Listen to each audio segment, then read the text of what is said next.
स्वागत है दोस्तों आपके अपने चैनल एजुकेशन टैगलाइन में। तो दोस्तों आज के इस वीडियो में हम लोग 13.2 के 8वें नंबर प्रश्न को हल करेंगे। तो देखिए इस क्वेश्चन में क्या कह रहा है कि एक गोलाकार कांच के बर्तन की एक बेलन के आकार की गर्दन है, यानी एक गोलाकार बर्तन है, उसका जो गर्दन है वो बेलन के आकार का है, जिसकी लंबाई 8 सेंटीमीटर है और उसका व्यास 2 सेंटीमीटर। जबकि गोलाकार भाग का व्यास है, यानी जो गोला है जिसके ऊपर गर्दन बना हुआ है, गर्दन यानी उस गोले का जो व्यास है 8.5 सेंटीमीटर है। इसमें भरे जा सकने वाली की मात्रा माप कर एक बच्चे ने ज्ञात किया कि इस बर्तन का जो आयतन है वो 345 सेंटीमीटर, यानी इस बर्तन का जो आयतन उस बच्चे के द्वारा कितना बताया गया, 345 सेंटीमीटर क्यूब। ठीक है, तो ये बताना हमको क्या इस बच्चे का प्रश्न जो है, मतलब आंसर जो है वो सही है या नहीं। चलिए तो देखते हैं।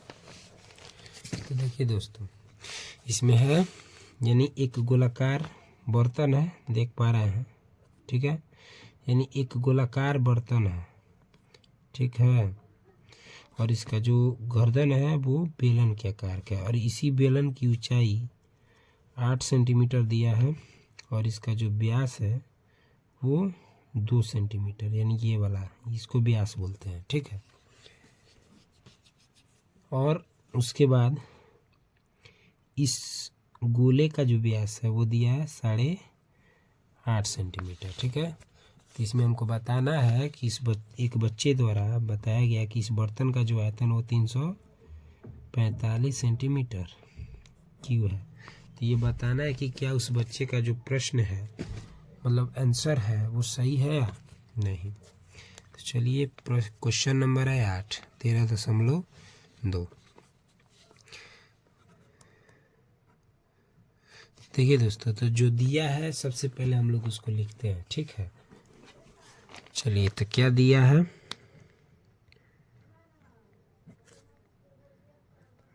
दिया है बेलन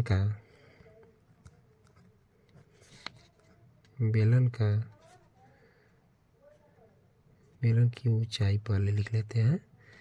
बेलन की ऊंचाई कितना दिया है, देखिए 8 सेंटीमीटर, कितना 8 सेंटीमीटर, तथा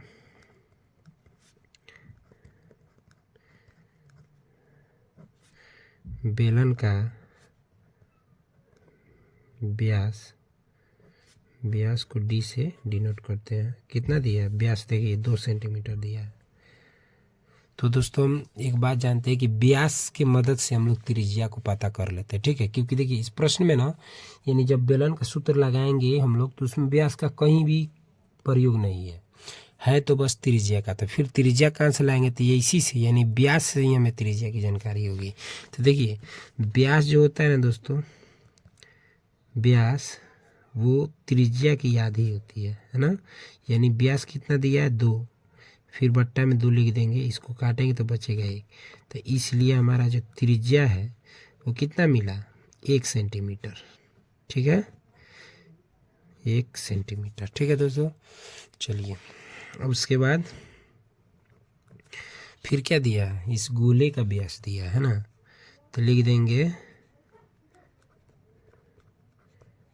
गोले का व्यास, गोले का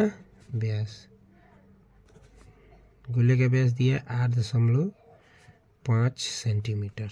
अभी बताया कि व्यास से ही त्रिज्या मिलेगा, तो चलिए इसकी भी त्रिज्या हम लोग निकाल लेते हैं। देखिए दोस्तों त्रिज्या अलग अलग है, इसके पहले वाले वीडियो में हम लोग देखे थे कि त्रिज्या सेम था, इसीलिए आर से सबको दर्शाए थे। 3 को त्रिज्या था ना, इसमें 2 ही त्रिज्याएँ हैं लेकिन अलग अलग। इसमें 1 है तो इसमें 8/2 होगा ना, तो देखिए कैसे, तो इसको बड़े वाले आर से डिनोट करते हैं, ठीक है। चलिए तो क्या होगा, d/2 बराबर 8/2, इसलिए हमारा त्रिज्या मिला क्या, 8.5/2, ठीक है दोस्तों। तो ये किसका त्रिज्या है, गोले का, है ना, गोले का त्रिज्या है, ठीक है। अब चलिए प्रश्न में क्या बोला है वो देख लेते हैं। प्रश्न में बस आयतन बोला है है ना। प्रश्न में बस आयतन बताना है कि इसका आयतन क्या सही में उस बच्चे द्वारा आंसर सही दिया गया कि नहीं। तो लिखेंगे घड़े का आयतन, है ना, घड़े का या बर्तन भी लिख सकते हैं का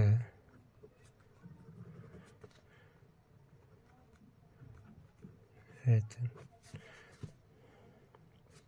तो देखिए इसमें हम लोग इसका आयतन निकालने के लिए इस घड़े का आयतन निकालने के क्या करेंगे, गोले के आयतन को और बेलन के आयतन को हम लोग क्या करेंगे, ऐड करेंगे, जोड़ेंगे। समझ रहे हैं ना दोस्तों। तो क्या लिखेंगे, यानी जब गोले का मतलब गोले का और बेलन का आयतन आपस में जोड़ देंगे तो इसका आयतन निकल जाएगा। आयतन का मतलब इसका अंदर का जितना भी क्षेत्र है बच रहा है, ठीक है, उसको हम लोग क्या ये निकालेंगे। ठीक है दोस्तों, चलिए तो क्या लिखेंगे, गोले का आयतन, गोले का आयतन प्लस बेलन का आयतन। ठीक है, बेलन का आयतन, ठीक है। हम लोग कर लिए, यानी घड़े का या बर्तन का आयतन। ठीक है, तो उसमें क्या कर, देखिए इस घड़े में दो गो मतलब चीज़ें हैं, क्या कि एक तो गोला है और एक बेलन है।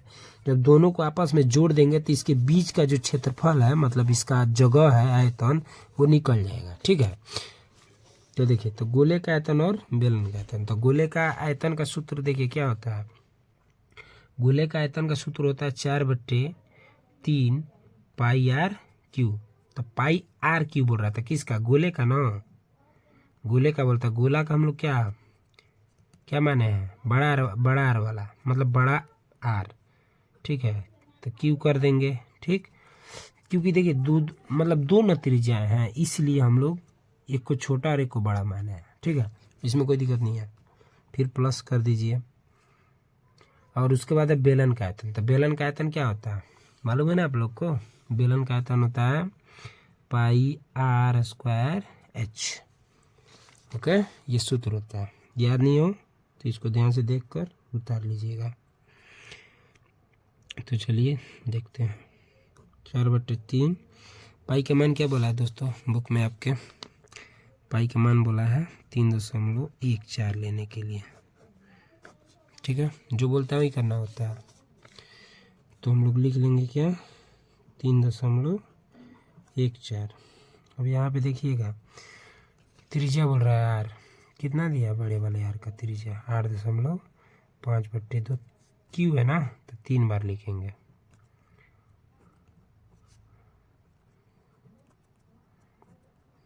लिख दिए, फिर प्लस है, प्लस कीजिए, पाई है तो फिर 3.14। यहाँ पर देखिए छोटे वाले आर का त्रिज्या कितना है, 1 सेंटीमीटर। तो 1 का स्क्वायर कर दें, और फिर एच है, एच यानी किसका एच, ऊंचाई बेलन का ना, प्लस के बाद लिखा, प्लस के बाद बेलन का, तो बेलन का ऊंचाई कितना दिया, 8 सेंटीमीटर। लिख देंगे 8। चलिए अब हम लोगों को इसमें गुणा भाग करना है, बाकी सब चीज़ कर लिए हम लोग। ठीक है, तो देखिए इसमें हम लोग करेंगे क्या, 4/3 लिख देंगे ना, और इसको एक बार सॉल्व कर लेते हैं। 8.5/2 गुणे 8.5/2 फिर 8.5/2 प्लस 3.14। एक का क्यूब तो एक मतलब स्क्वायर है ना, एक का स्क्वायर एक ही होगा, फिर 8। ठीक है,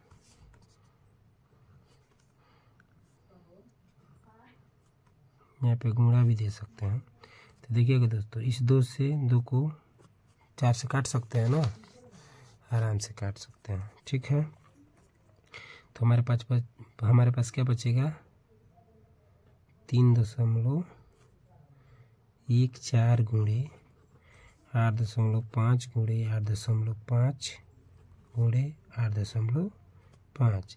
अब बड़ा वाला सब बट्टा दे देंगे हम लोग, ठीक है। यहाँ पे नीचे क्या 3, यहाँ पे क्या है 2, 3 दूनी 6, फिर प्लस है प्लस दे देंगे, फिर 3.14 गुणे 8, ठीक है। हम लोग देखिए क्या करेंगे, बट्टे के नीचे 6 लिखेंगे, ठीक है ना। तो दोस्तों एक चीज़ को ध्यान दीजिएगा, इस चीज़ को क्या कि जब इसमें आप गुणा कीजिएगा यानी 3.14 से 8.5 में फिर 8.5 और 8.5 से जब मल्टीप्लाई करेंगे तो आपको मिलेगा कितना 1928.35। ओके, फिर प्लस कर देंगे क्या 3.14 गुणे 8, है ना। समझ में आया है। हम ये कहाँ से लाए हैं, गुणा करे हैं ना। अभी गुणा करेंगे तो टाइम ज़्यादा लगेगा, ठीक है। तो बस आप लोग कर लीजिएगा, ये पूरा में गुणा करेंगे तो इतना आएगा, है ना। चलिए फिर हम लोग क्या करेंगे, तो देखिए अब क्या करना है, इस 6 में इस पूरा से भाग देंगे, है ना। जब इस 6 से 1928.35 में भाग कीजिएगा तो आपको मिलेगा 321.39। ओके, इतना मिलने वाला है ना। फिर प्लस देके 3.14 गुणे 8 लिख देंगे, ठीक है दोस्तों। अब देखिएगा दोस्तों, अब हम लोग क्या करेंगे और इसको छोटा कर देते हैं तो 321.39 होगा। और इसमें देखिए जब 3.14 में 8 से गुणा करेंगे तो आपको कितना मिलेगा, आपको मिलेगा 25.12, है ना, 25.12। और फिर आप जब इसमें इसको मतलब इतना में इतना को ऐड करेंगे तो आपको कितना मिलने वाला है दोस्तों, आपको मिलेगा 346.51 सेंटीमीटर क्यूब। और यही आपका राइट आंसर होगा। तो लिख देंगे क्या, यहाँ पर नीचे भी लिख सकते हैं, कोई दिक्कत नहीं है। यहाँ पे लिखेंगे चूँकि बच्चे द्वारा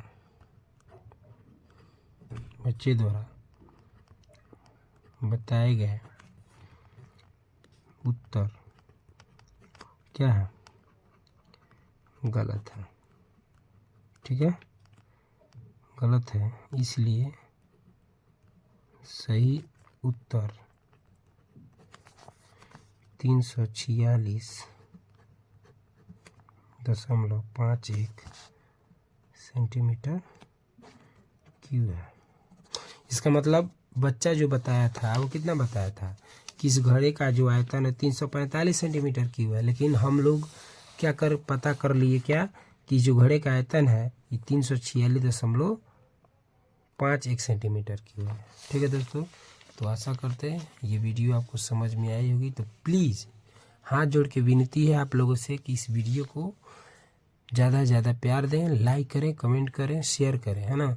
और चैनल पर नए हैं तो इस चैनल को क्या करें, सब्सक्राइब करें, है ना दोस्तों। देखिए बोलने में थोड़ा सा दिक्कत हो रहा है मुझे, बट धीरे धीरे सब आ जाएगा। अभी नया नया है, डर भी है अंदर, ठीक है। तो बस आप लोग सपोर्ट कीजिए और कुछ नहीं चाहिए, और जैसा आप डिमांड करेंगे वैसा मैं वीडियो लेकर आऊँगा। तो चलिए चलते हैं। तो धन्यवाद दोस्तों।